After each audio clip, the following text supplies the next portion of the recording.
Bismillahirrahmanirrahim. Dear students, Assalamu alaikum. I welcome you all to your social studies class, and today we are going to cover our second chapter, that is denudation. Okay, so first I'm going to tell you what is the meaning of denudation. The meaning of denudation is removal of covering.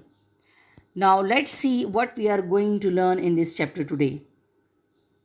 Okay, denudation and its types. So first we are going to define what is denudation. The destruction of Earth's upper surface and the appearance of the surface of underground areas is known as denudation. Okay, simply this process tear down the Earth's surface with some external forces. Collectively, all the forces which tear down the Earth's surface is called denudation. Now, what are these forces? These forces can be some external forces like rivers, glacier, wind, heat of the sun, and frost. Okay, and we also call them methods of denudation. So all these processes, all these factors, we call them methods of denudation. The first one is weathering, second is erosion, and third is mass wasting. Okay, so let's see what is the meaning of weathering and how we can understand it. Okay, the first one is called weathering. Okay, the physical breakdown, disintegration, and chemical alteration, the decomposition of rocks at or near the Earth's surface. Okay, you can find this kind of process in it. Okay, there are three types of weathering. The first one is called physical or mechanical weathering. Now, this physical or mechanical weathering, this process mostly occurs in cold and dry places. In the very dry area, the temperature is very high in the daytime and gets very low at night. The result is that the expansion and contraction of the rocks. So this process tear down the rocks. Okay, now in the cold areas, when the water enters in the cracks or the joints of the rocks, it freezes due to the low temperature and expand due to the very low temperature. So it also results in shattering of the rocks. So frost action, it is also a very common and prominent factor at high altitudes. Then there are two examples in your book. One is the northern area of Pakistan. Northern areas of Pakistan, frost action results in weakening of the rocks. Okay, you can see here in the picture that the mechanical weathering.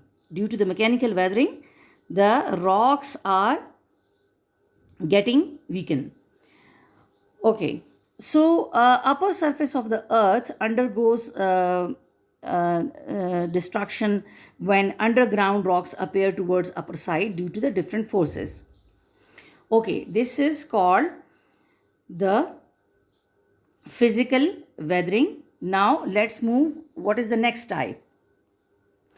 The next type is called chemical weathering. Rocks are composed of minerals, and when these minerals interact with water, oxygen, and carbon dioxide, chemical changes occurs in the minerals. Okay, so due to these chemical changes, the rocks get weakened and ultimately break down. This whole process is called chemical weathering. So the process when the minerals of the rock interacts with water, oxygen, and carbon dioxide, chemical changes occurs. Okay, and then this process is called, due to this process, the rocks get weakened and ultimately the rocks break down. So this whole process is called chemical weathering. Acha. Now there is another thing, that is hydrolysis. Let's see what is hydrolysis. This is the chemical process when the water interact with the minerals of the rocks. They form a solution. They form a solution which weaken the rock and break it down. Okay, like here example in your, you can see in this picture too the chemical weathering of the result is that the rocks are breaking down. Okay, here is a, there are two examples in your book. One is that if any iron nail is kept outside in air for a long time, it results in the rusting of the iron nail, which increase with increase in rust, the nail becomes so weak that it can be broken easily. You can easily this activity at your home. You can just do it. Okay, and the next is the rocks of the limestone mainly consist of carbonate. Okay, calcium carbonate, and when water falls on these rocks, its acidity brings a chemical change in the calcium carbonate. Okay, so the calcium carbonate changes into calcium bicarbonate. It's a chemical change in it when the water falls on the rocks. So the calcium bicarbonate, which easily dissolve in water, water flows and takes away these minerals. So this process of chemical weathering is known as carbonation. So we discuss hydrolysis and carbonation. Okay, and I gave you the example of the iron nail. Now let's move, and now we are going to discuss the third and the last type of weathering, that is called organic or biological weathering. Acha. So this biological or organic weathering, it is mostly due to the plants. The growth of the roots puts pressure on rocks, okay, and make them weaken. And you know that different animals also makes holes in the rocks at the earth. What kind of animals? Like it is mentioned here, okay, in your book, like rabbits, rats. Okay, so they make holes in the rocks at the earth. So different insects and bacteria lives on the earth's surface. Due to their respiration, they release carbon dioxide. Okay, so and what happens? And also water in the soil. So the decay of the plants and animals results carbon acid. Another thing is the decay of the dead plants and animals produce low intensity carbon acid, which plays an important role in cracking and breaking of the specifically limestone rocks. Okay, so this biological weathering is also the result of some of the human activities. What kind of activities? When the humans make artificial products by chemical method, okay, it cause environmental pollution, and the result is acid rain, and which due to which rocks get weakened. So by mining, organic weathering occurs by both physical and chemical methods. Okay, now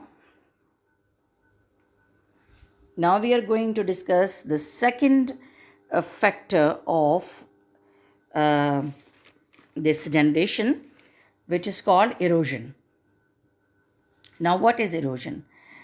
When rocks has been broken down and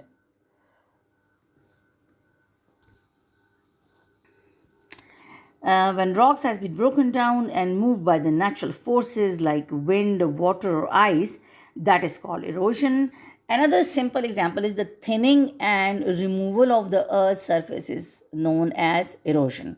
Okay, the thinning and removal of the earth's surface is known as erosion. This process is mostly done by rivers, glaciers, winds, and coastal waves. So, therefore, these are known as the factors of erosion. What are the factors of erosion? Rivers, glaciers, winds, and coastal waves. Okay, then a very important thing in erosion is transportation. Okay, that how this material is moved. Um, The transportation, it tends to move the material of the rocks. When this movable material travel over other rocks, it breaks them and scratch their surfaces and peel them off. Okay, so remember one thing: erosion starts after weathering and mass wasting. Okay, erosion starts after weathering and mass wasting. Rocks present on earth gets weakened due to the weathering, so their upper surface separates from lower surface. This debris washes away with river, winds and glacier. Okay, I hope you're getting it now. Okay, the third is mass wasting. So what is mass wasting? Yes, mass wasting means the movement of the rock material.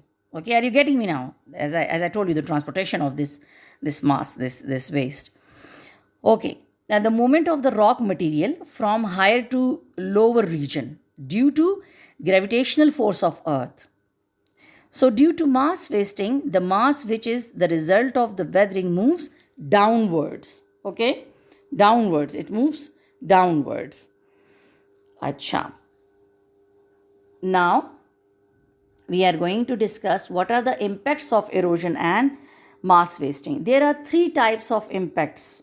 Here we are going to discuss it on agriculture, on irrigation, and the human settlement. And okay, the first one is agriculture. So you know it very well that the irrigation system, it consists of the canals and small streams. So what happens that these canals and small streams are the sources of irrigation. So it continuously faces erosion due to the water, which results in loss of fertile land, and on mountains, pasture and shelters of wildlife reduce in number.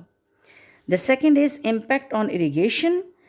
The huge amount of soil pile up at the bed of the canals. As a result, the water quantity in canal reduces.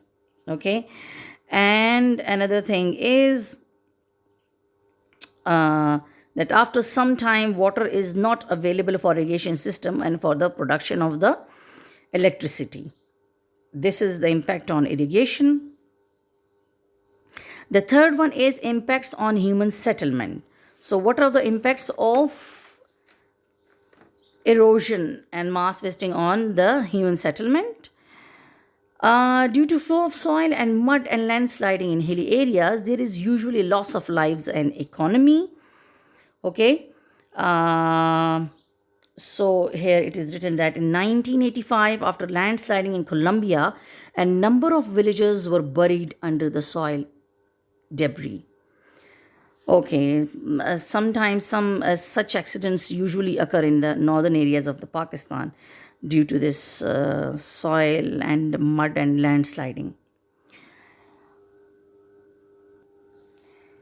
Now, the measures to minimize the impacts of erosion and mass wasting. So, let's see that the impacts of erosion and mass wasting can be minimized by taking the following measures. What kind of measures we can take? And so, this will help us. The first one is by planting trees on the banks of the canals and streams.